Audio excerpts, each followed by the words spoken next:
This Baltimore race riot story just keeps getting stranger and stranger and stranger.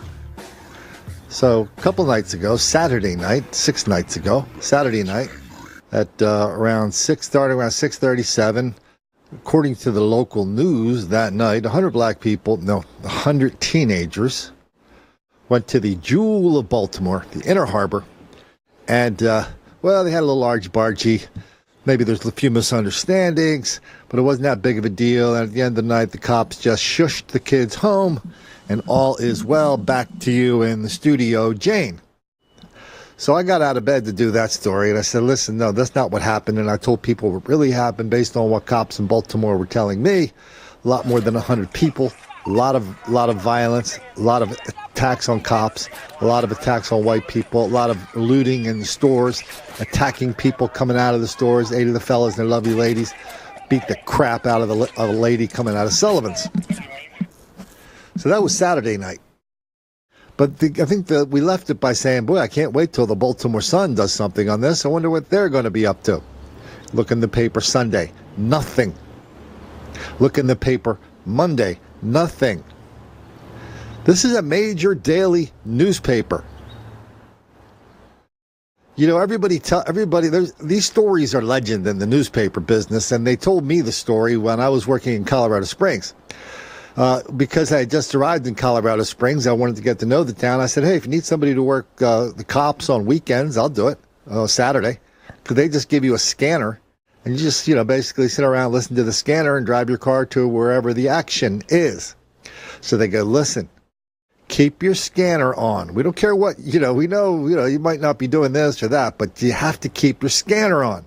Because if you don't, you're going to end up like the guy that we gave us who did this a couple of years ago. He went to play some basketball, and he turned off the scanner, and he's out there playing basketball for a couple of hours. And there was a major train crash in downtown Colorado Springs, and we didn't have the story. So we had to ask the publisher. We had to tell the publisher, what he said, oh yeah, why isn't that in our paper today? And nobody wanted to answer that question. So I don't know who left their scanner at home in Baltimore on Saturday night, Sunday, Monday, but it took till Tuesday night at 7:30 before the Baltimore Sun posted their first story about 400 of the fellas and their lovely ladies rampaging through down the Inner Harbor. And to their credit, they gave us a lot more details that the local news on Sunday didn't give, Saturday didn't give us, but everybody up to that point left out the major organizing feature of the violence. Every single one of the people involved was a fella or a lovely lady. We've done stories on all this in detail. But here's where it gets weird. So nobody wants to touch the whole idea that everybody wants to ignore this whole idea that there's a bunch of black people rampaging through downtown Baltimore. Finally, on Thursday, everybody wants to talk about it. 5 days later, they put a couple of reporters on this, Lillian Reed and Yvonne Wenger. Headline, clashes with teens have become a polarizing issue in Baltimore as adults argue some youth feel ignored.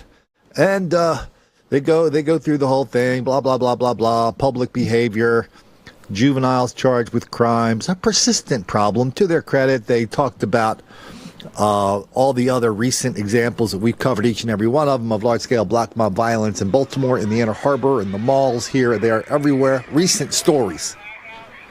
I remember one, it was just a couple of months ago, it was large-scale black mob violence. What was it? Was it in the White Marsh Mall? The unfortunately named White Marsh Mall in the Baltimore area. So this was a whole bunch of black kids went out there too. I think they were looking at the NCAA basketball finals, some kind of party out there. They just raised holy hell, violence, property damage, defying the cops. I'm running out of words to describe all the crazy crap these hundreds of fellas and ladies did. So I did the story, posted it, move on to the next one. A couple of days later, somebody sent me a story. Said, hey, Colin, did you see the story at the White Marsh Mall in Baltimore? I wrote back, yeah, I saw that. We did that a couple days ago. No, Colin, no, another one. I said, what? Yeah, another one. Looked it up. I said, I don't believe myself. I said to myself, no, I don't believe it. I think this guy's mistaken. Looked it up. Sure enough, 3 days later, exact same thing, exact same mall, and everybody's doing the exact same thing, which is, oh, it's a couple of teenagers. Nothing really happened, Colin. And no, I don't think it's really that important that everybody involved was a fella and a lovely lady. On and on and on. This happens a lot in Baltimore. So now he's got these two reporters. They're just one of the three people that are going and talking about all the problems. Everybody's all pissed off at the cops because the fraternal order of police down there, they're reminding everybody it's not just a bunch of teenagers, it's a bunch of violent criminals. And so act accordingly. Of course, this first article, they said, well, it's a bunch of teenagers, and they quoted all the teenagers. Say, well, for a lot of kids, says one teenager, they aren't taken to places where they can hang out. Every adult, it's your responsibility. Show us where to hang out. Okay, so we're going to hear that again, which is, if you're a fella or lovely lady in Baltimore and you get the least bit bored, so they tell us, the only thing you have to do in Baltimore is go to the Inner Harbor or to the White Marsh Mall and create unspeakable levels of chaos, mayhem, and violence. That's your only alternative. And the adults in Baltimore are going, yeah, you're right. Because when we were kids, that's all we did. We got bored. We just went to the mall or to the Inner Harbor, and we rioted. We destroyed property. We attacked people on bicycles. Yeah, those were the good old days. They actually say this. Well, they don't say the last part. But then another guy wrote a column. One of their big shot columnists wrote a column.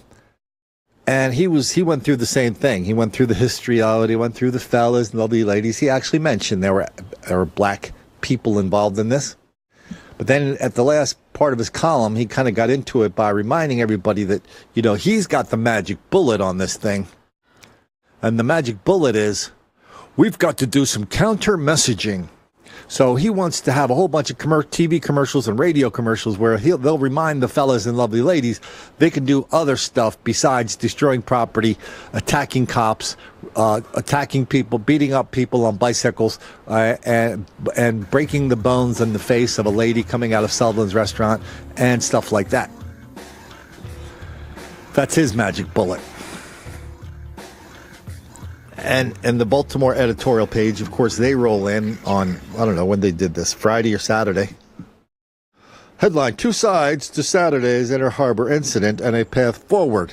So the 2 sides are this. On one side, you have a whole bunch of criminals and a riot. On the other side, you have the police going, hey, be careful down there because these people are dangerous. Those are the 2 equal sides, morally equal sides. And, of course, they're both wrong. But you know what? Those darn kids, we got to give them a place to go. They don't have a place to go in Baltimore because in Baltimore, if you get a little bored, your only alternative is to go find some cops to attack them. Here's the magic bullet of the editorial. We have to provide entertainment for the youth when they do come downtown. It is their city, too, and they have the right to enjoy the waterfront just like everybody else. They are going to come anyway. Why not provide a free concert or other activities that give them more to do than run around in chaos? Okay, here's one thing that the editorial board doesn't really acknowledge. Going down to the harbor and rioting is their form of entertainment. You know what? You know how we know that? The tip-off is the laughter. The shrieks of ecstasy.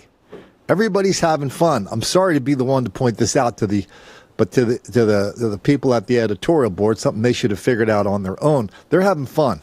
They're having a lot more fun than going down to the library and cracking a few books. It's amazing. It took them 5 days to acknowledge that, even hint that there might have been something having to do with black people having a large riot in downtown Baltimore. And when they did acknowledge it, they pretty much said that had nothing to do with anything because we just didn't give the kids anything to do, and that's what's up. Those are the people running a major American city. a chocolate city that jumped off the precipice a couple of years ago, and they abandoned their police department. 120 of them ended up in the hospital after the Baltimore riots. I know when I say Baltimore riots, that doesn't really kind of narrow it down that much, does it?